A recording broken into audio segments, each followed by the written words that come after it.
ဒီ online ပေါ်မှာပေါ့နော်ဝက်ချန်တင်းဒိတ်မဲကြောက်လာပါနဲ့ပတ်သက်တဲ့အကြောင်းအရာတွေစီးတွေလေးစားတွေစက်တွေစတဲ့ဖြင့်အဲ့ဒီအကြောင်းတွေနဲ့ပတ်သက်ပြီးတော့မှအလွယ်တကူရှာလို့ရတယ်ပေါ့။ဒါပါလဲဆိုတော့တချို့ information တွေကမှန်တာလည်းရှိတယ်မှားတာလည်းရှိတယ်ဘယ်ဟာကိုယုံလို့ယုံရမလဲမသိဘူးဖြစ်တာပေါ့။ page လေးမှာကျတော့အမဒေါက်တာတွေ့တာကိုနဲ့အကိုဒေါက်တာဟိန်းနိုင်တို့ကနေပြီးတော့အမတို့ရဲ့ဒီ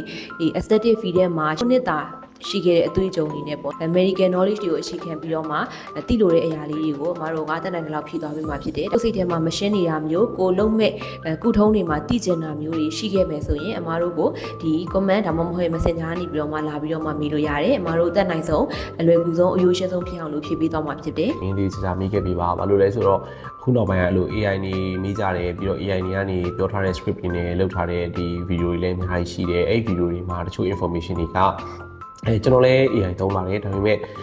AI မှာမကောင်းသေးတဲ့ဒီ data တွေထားပါတော့ရောနေတဲ့အချက်တွေပေါ့နော်ဟုတ်သည်ရှိဒီမဟုတ်သည်ရှိပြောထားတဲ့ facts တွေရှိရဲအဲ့ဟာတွေကတကယ်တမ်းကျွန်တော်တို့လက်တွေ့မှာသုံးလို့မရဘူးစီးပညာမှာဆိုရင်ပို့ဆိုးတယ်ရှားတဲ့ဟာတွေကအရင်လွယ်လာတယ်ဒါပေမဲ့မကောင်းတာပါလဲဆိုလို့ရှိရင်ကိုယ့်ရဲ့မျက်နှာပေါ်ကြီးမှာတစ်ခုခုမှားလုပ်လိုက်ပြီလို့ရှိရင်ကိုယ်ကတစ်သက်လုံးခံရမှာတချို့သိချင်တာလေးရှိရဲဆိုလို့ရှိရင်ဒီမှာမိခဲ့ပေးပါဆရာရောဒီဒေါက်တာဒေါက်တာကိုရောဒီချာချာလေးဖြည့်ပေးမယ်ဆရာတို့ရဲ့ကိုယ်နှစ်အတွင်းမှာလူနာ1000ကျော်